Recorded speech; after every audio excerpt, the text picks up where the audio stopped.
Count of Monte Cristo by Alexandre Dumas. Chapter 81. The Room of the Retired Baker.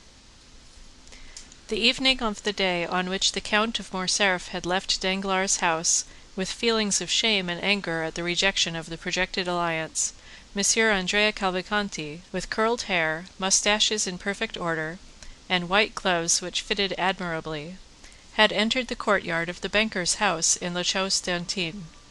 He had not been more than 10 minutes in the drawing-room before he drew Danglars aside into the recess of a bow window, and, after an ingenious preamble, related to him all his anxieties and cares since his noble father's departure. He acknowledged the extreme kindness which had been shown him by the banker's family, in which he had been received as a son, and where, besides, his warmest affections had found an object on which to centre in Mademoiselle Danglars. Danglars listened with the most profound attention.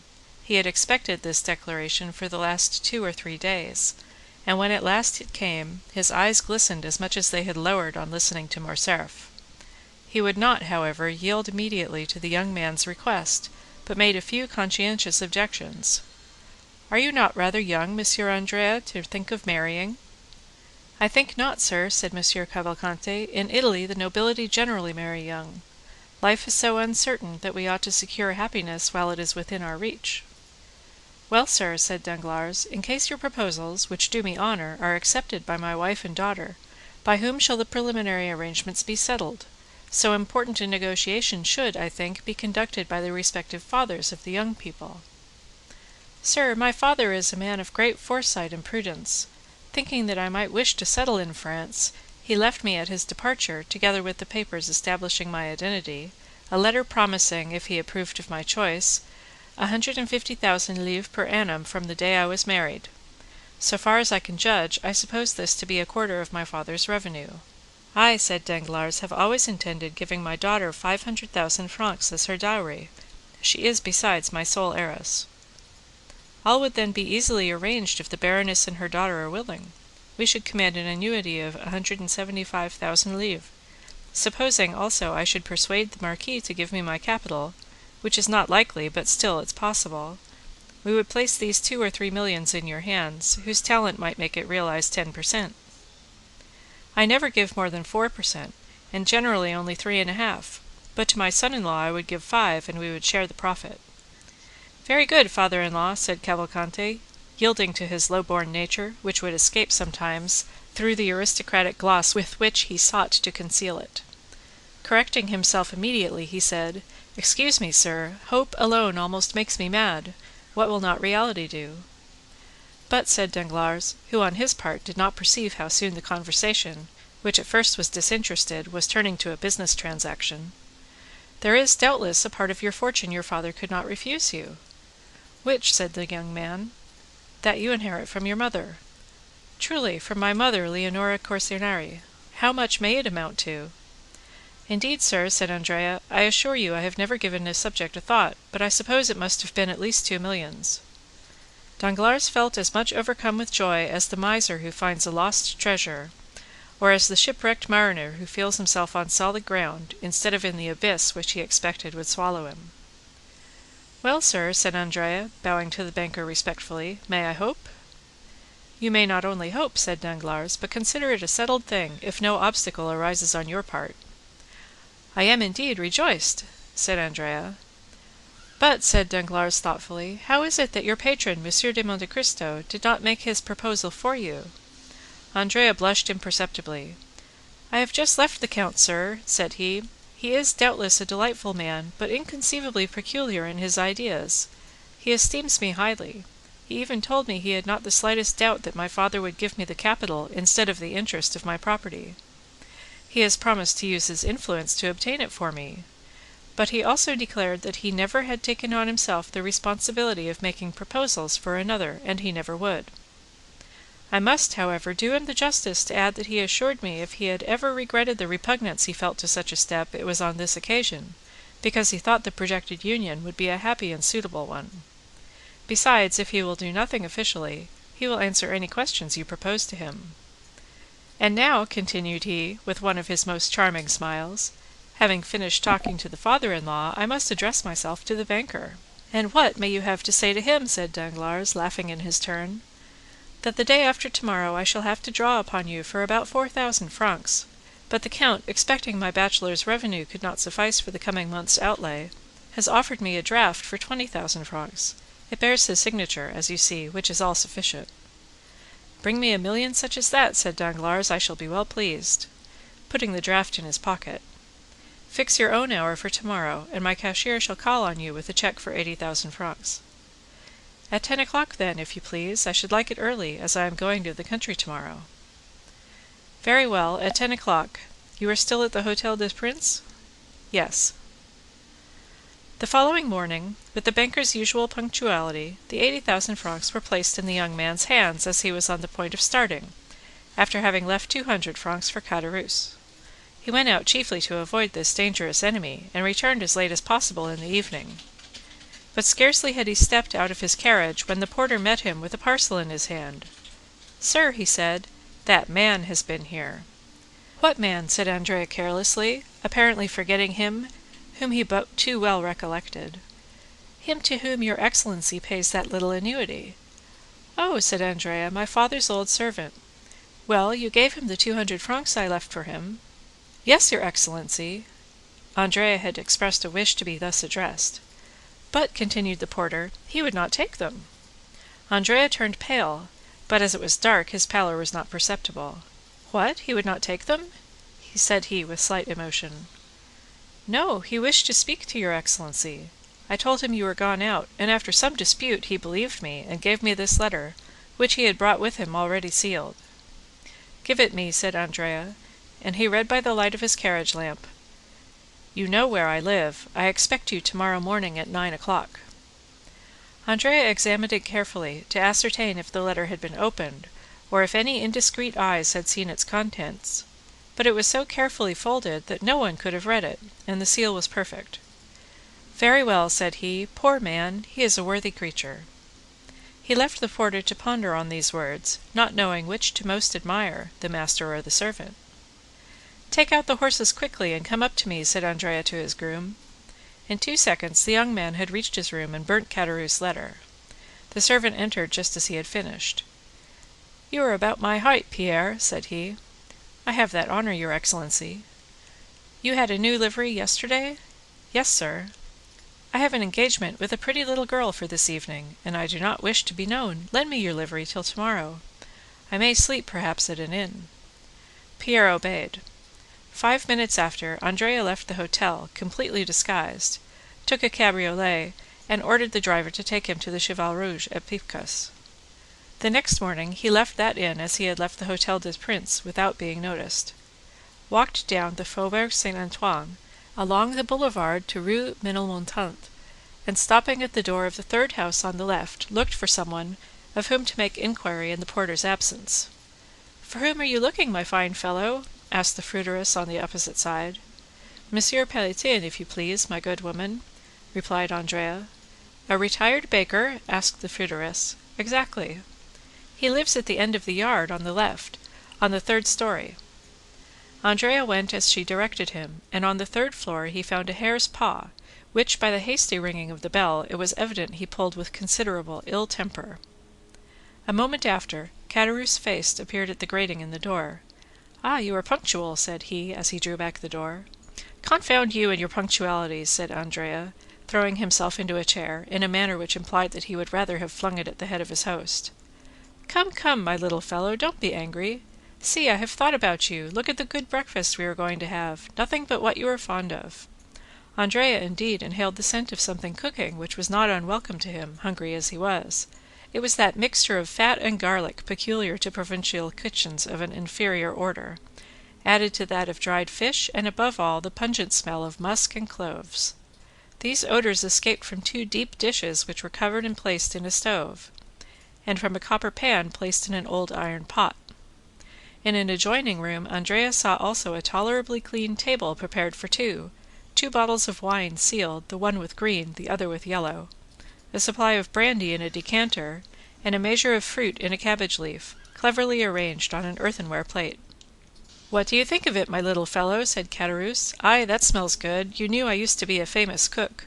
Do you recollect how you used to lick your fingers? You were among the first who tasted any of my dishes, and I think you relished them tolerably. While speaking, Caderousse went on peeling a fresh supply of onions. But, said Andrea ill-temperedly, by my faith, if it was only to breakfast with you that you disturbed me, I wish the devil had taken you. My boy, said Caderousse sententiously, one can talk while eating. And then, you ungrateful being, you are not pleased to see an old friend? I am weeping with joy. He was truly crying, but it would have been difficult to say whether joy or the onions produced the greatest effect on the lachrymal glands of the old innkeeper of the Pont du Gard. Hold your tongue, hypocrite, said Andrea. You love me. Yes, I do, or the devil may take me. I know it is a weakness, said Caderousse, but it overpowers me. And yet it has not prevented your sending for me to play me some trick. Come, said Caderousse, wiping his large knife on his apron, if I did not like you, do you think I should endure the wretched life you lead me? Think for a moment. You have your servant's clothes on, you therefore keep a servant. I have none, and am obliged to prepare my own meals. You abuse my cookery because you dine at the table d'hôtel of the Hôtel des Princes or the Café du Paris. Well, I too could keep a servant. I too could have a tilbury. I too could dine where I like, but why do I not? Because I would not annoy my little Benedetto. Come, just acknowledge that I could, eh? This address was accompanied by a look which was by no means difficult to understand. Well, said Andrea, admitting your love, why do you want me to breakfast with you? That I may have the pleasure of seeing you, my little fellow. What is the use of seeing me after we have made all our arrangements? Dear friend, said Caderousse, are wills ever made without codicils? But you first came to breakfast, did you not? Well, sit down, and let us begin with these pilchards and this fresh butter, which I have put on some vine leaves to please you, wicked one. Ah, yes, you look at my room, my 4 straw chairs, my images, 3 francs each. But what do you expect? This is not the Hôtel des Princes. Come, you are growing discontented, you are no longer happy, you, who only wish to live like a retired baker. Caderousse sighed. Well, what have you to say? You have seen your dream realized. I can still say it is a dream. A retired baker, my poor Benedetto, is rich. He has an annuity. Well, you have an annuity. I have? Yes, since I bring you your 200 francs. Caderousse shrugged his shoulders. It is humiliating, said he, thus to receive money given grudgingly, an uncertain supply which may soon fail. You see, I am obliged to economize in case your prosperity should cease. Well, my friend, fortune is inconstant, as the chaplain of the regiment said. I know your prosperity is great, you rascal. You are to marry the daughter of Danglars. What, of Danglars? Yes, to be sure. Must I say Baron Danglars? I might as well say Count Benedetto. He was an old friend of mine, and if he had not so bad a memory, he ought to invite me to your wedding, seeing he came to mine. Yes, yes, to mine. Gad, he was not so proud then. He was an under-clerk to the good Monsieur Morel. I have dined many times with him and the Count of Morcerf. So you see, I have some high connections, and were I to cultivate them a little, we might meet in the same drawing-rooms. Come, your jealousy represents everything to you in the wrong light. That is all very fine, Benedetto mio, but I know what I am saying. Perhaps I may one day put on my best coat, and presenting myself at the great gate, introduce myself. Meanwhile, let us sit down and eat.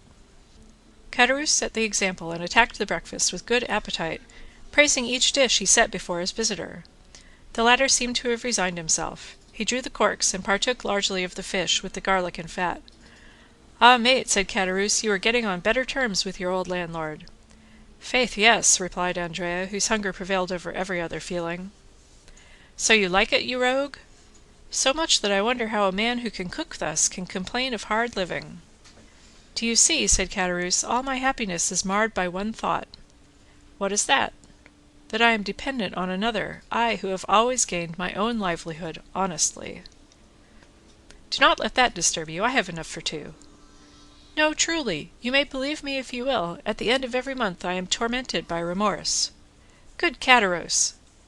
So much so, that yesterday I would not take the 200 francs. Yes, you wished to speak to me, but was it indeed remorse, tell me? True remorse, and besides an idea had struck me. Andrea shuddered. He always did so at Caderousse ideas. "It is miserable, do you see, always to wait till the end of the month." "Oh," said Andrea philosophically, determined to watch his companion narrowly, "does not life pass in waiting? Do I, for instance, fare better? Well, I wait patiently, do I not?" "Yes, because instead of expecting 200 wretched francs, you expect 5 or 6,000, perhaps 10, perhaps even 12, for you take care not to let anyone know the utmost. Down there you always had little presents and Christmas boxes which you tried to hide from your poor friend Caderousse. Fortunately, he is a cunning fellow, that friend Caderousse." "There you are beginning again to ramble, to talk again and again of the past. But what is the use of teasing me with going all over that again?" "Ah, you're only 21, and can forget the past. I am 50, and am obliged to recollect it. But let us return to business." "Yes." "I was going to say, if I were in your place—" "Well?" "I would realize." "How would you realize?" "I would ask for 6 months in advance, under pretence of being able to purchase a farm. Then, with my 6 months, I would decamp." "Well, well," said Andrea, "that isn't a bad idea." "My dear friend," said Caderousse, "eat of my bread, and take my advice. You will be none the worse off, physically or morally." "But," said Andrea, "why do you not act on the advice you gave me? Why do you not realize a 6 months, a year's advance even, and retire to Brussels? Instead of living the retired baker, you might live as a bankrupt, using his privileges. That would be very good." "But how the devil would you have me retire on 1,200 francs?"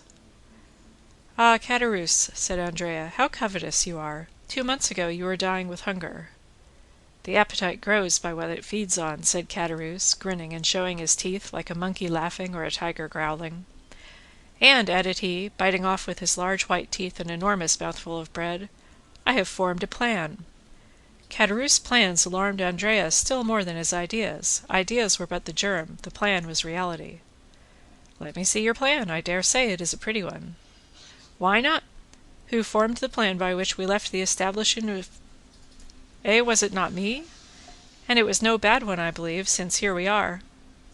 "I do not say," replied Andrea, "that you never make a good one, but let us see your plan." "Well," pursued Caderousse, "can you, without expending 1 sou, put me in the way of getting 15,000 francs? No, 15,000 are not enough. I cannot again become an honest man with less than 30,000 francs." "No," replied Andrea, "no, I cannot." "I do not think you understand me," replied Caderousse calmly. "I said, without your laying out a sou." "Do you want me to commit a robbery to spoil all my good fortune and yours with mine, and both of us to be dragged down there again?" "It would make very little difference to me," said Caderousse, "if I were retaken. I am a poor creature to live alone, and sometimes pine for my old comrades, not like you, heartless creature, who would be glad never to see them again." Andrea did more than tremble this time, he turned pale. "Come, Caderousse, no nonsense," said he. "Don't alarm yourself, my little Benedetto, but just point out to me some means of gaining those 30,000 francs without your assistance, and I will contrive it." "Well, I'll see. I'll try to contrive some way," said Andrea. "Meanwhile, you will raise my monthly allowance to 500 francs, my little fellow? I have a fancy, and mean to get a housekeeper." "Well, you should have your 500 francs," said Andrea, "but it is very hard for me, my poor Caderousse. You take advantage—" "Bah!" said Caderousse, "when you have access to countless stores." One would have said Andrea anticipated his companion's words, so did his eyes flash like lightning. But it was for but a moment. "True," he replied, "and my protector is very kind." "That dear protector," said Caderousse, "and how much does he give you monthly?" 5,000 francs. "As many thousands as you give me hundreds. Truly, it is only bastards who are thus fortunate. 5,000 francs per month, what the devil can you do with all that?" "Oh, it is no trouble to spend that, and I am like you, I want capital." "Capital? Yes, I understand, everyone would like capital." "Well, and I shall get it." "Who will give it to you, your prince?" "Yes, my prince, but unfortunately I must wait." "You must wait for what?" asked Caderousse. "For his death." "The death of your prince?" "Yes." "How so?" "Because he has made his will in my favour." "Indeed?" "On my honour. For how much?" "For 500,000. "Only that? It's little enough." "But so it is." "No, it cannot be. Are you my friend, Caderousse?" "Yes, in life or death." Well, I will tell you a secret. What is it? But remember, ah, pardieu, mute as a carp. Well, I think. Andrea stopped and looked around. You think? Do not fear, pardieu, we are alone. I think I have discovered my father. Your true father? Yes. Not old Cavalcanti? No, for he is gone again. The true one, as you say. And that father is? Well, Caderousse, it is Monte Cristo. Bah! Yes, you understand, that explains all. He cannot acknowledge me openly, it appears, but he does it through Monsieur Cavalcanti, and gives him 50,000 francs for it. 50,000 francs for being your father?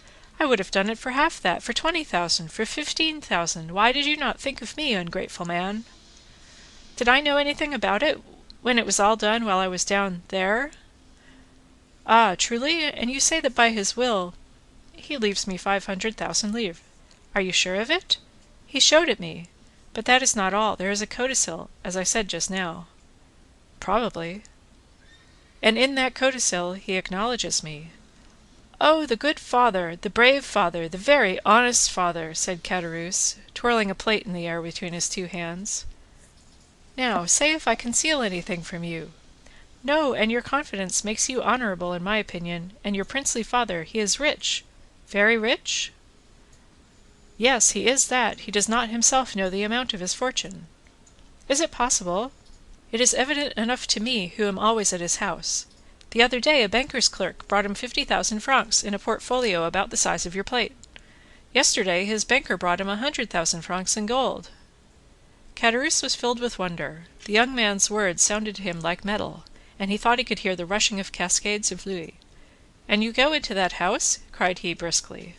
When I like. Caderousse was thoughtful for a moment. It was easy to perceive he was revolving some unfortunate idea in his mind. Then suddenly, "How I should like to see all that!" cried he. "How beautiful it must be!" "It is, in fact, magnificent," said Andrea. "And does he not live in the Champs-Élysées?" "Yes, number 30. "Ah," said Caderousse, "number 30. "Yes, a fine house standing alone, between a courtyard and a garden. You must know it." "Possibly, but it is not the exterior I care for, it is the interior. What beautiful furniture there must be in it." "Have you ever seen the Tuileries?" "No." "Well, it surpasses that." "It must be worth one's while to stoop, Andrea, when that good Monsieur Monte Cristo lets fall his purse." "It is not worth while to wait for that," said Andrea. "Money is plentiful in that house as fruit in an orchard." "But you should take me there one day with you." "How can I? On what plea?" "You are right, but you have made my mouth water. I must absolutely see it. I shall find a way." "No nonsense, Caderousse. I will offer myself as a floor polisher. The rooms are all carpeted. Well, then, I must be contented to imagine it. That is the best plan, believe me." "Try at least to give me an idea of what it is."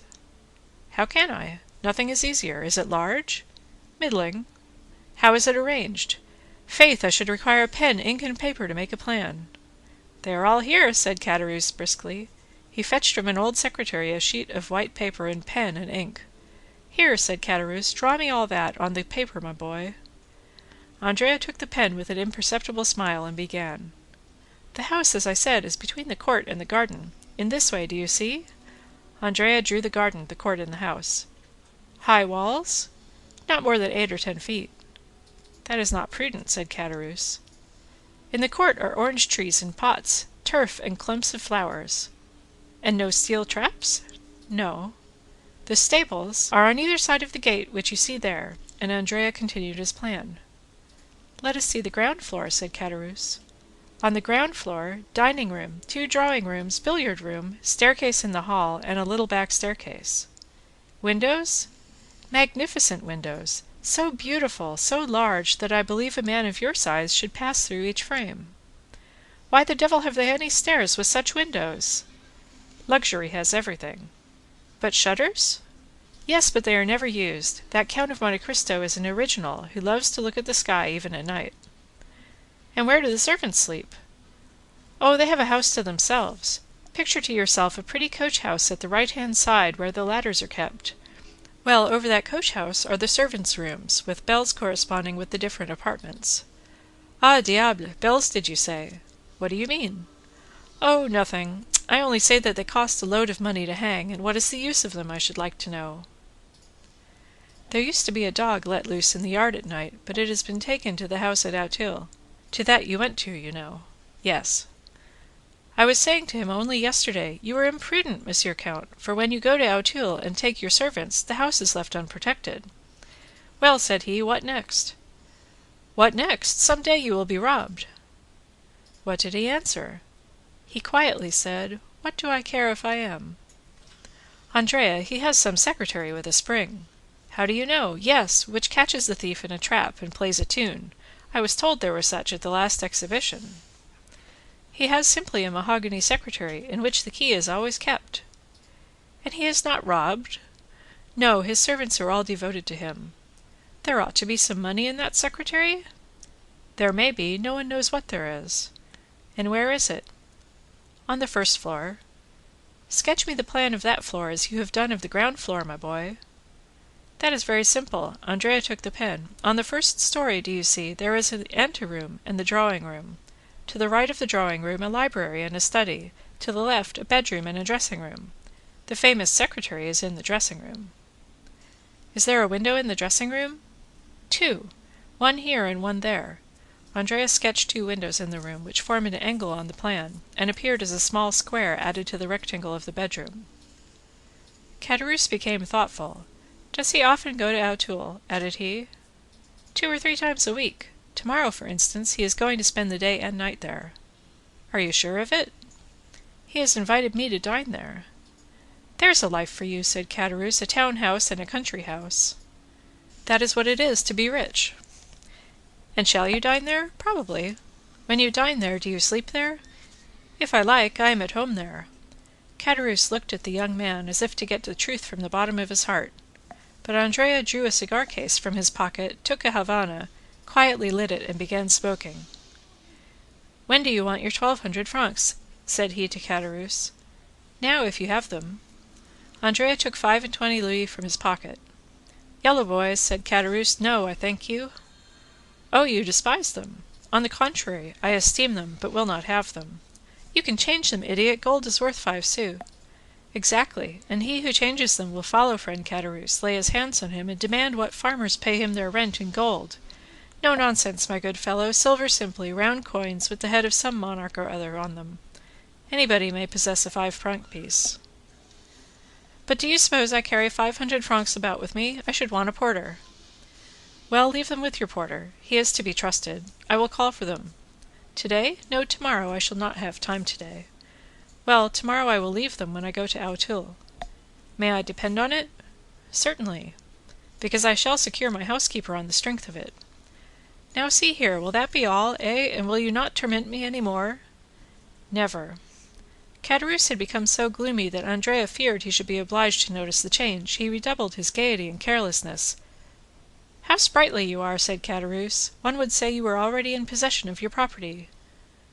No, unfortunately, but when I do obtain it, well, I shall remember old friends, I can tell you that. Yes, since you have such a good memory. What do you want? It looks as if you were trying to fleece me. Aye, what an idea! I who am going to give you another piece of good advice. What is it? To leave behind you the diamond you have on your finger. We shall both get into trouble. You will ruin both yourself and me by your folly. How so? Said Andrea. How? You put on a livery, you disguise yourself as a servant, and yet keep a diamond on your finger worth 4,000 or 5,000 francs. You guess well. I know something of diamonds, I have had some. You do well to boast of it, said Andrea, who, without becoming angry, as Caderousse feared, at this new extortion, quietly resigned the ring. Caderousse looked so closely at it that Andrea knew that he was examining it to see if all the edges were perfect. It is a false diamond, said Caderousse. You are joking now, replied Andrea. Do not be angry, we can try it. Caderousse went to the window, touched the glass with it, and found it would cut. Confiteor, said Caderousse, putting the diamond on his little finger, I was mistaken, but those thieves of jewellers imitate so well that it is no longer worth while to rob a jeweller's shop. It is another branch of industry paralyzed. Have you finished? Said Andrea. Do you want anything more? Will you have my waistcoat or my hat? Make free now you have begun. No, you are after all a good companion. I will not detain you, and will try to cure myself of my ambition. But take care the same thing does not happen to you in selling a diamond you feared with the gold. I shall not sell it, do not fear. Not at least until the day after tomorrow, thought the young man. Happy rogue, said Caderousse, you are going to find your servants, your horses, your carriage, and your betrothed. Yes, said Andrea. Well, I hope you will make a handsome wedding present the day you marry Mademoiselle Danglars. I have already told you it is a fancy you have taken in your head. What fortune has she? But I tell you, 1,000,000? Andrea shrugged his shoulders. Let it be 1,000,000, said Caderousse. You can never have so much as I wish you. Thank you, said the young man. Oh, I wish it you with all my heart, added Caderousse with his hoarse laugh. Stop, let me show you the way. It is not worth while. Yes, it is. Why? Because there is a little secret, a precaution I thought it desirable to take, one of Huret and Fichette's locks, revised and improvised by one Gaspard Caderousse. I will manufacture you a similar one when you are a capitalist. Thank you, said Andrea. I will let you know a week beforehand. They parted. Caderousse remained on the landing until he had not only seen Andrea go down the 3 stories, but also cross the court. Then he returned hastily, shut his door carefully, and began to study, like a clever architect, the plan Andrea had left him. Dear Benedetto, said he, I think he will not be sorry to inherit his fortune, and he who hastens the day when he can touch his 500,000 will not be his worst friend. Chapter 82.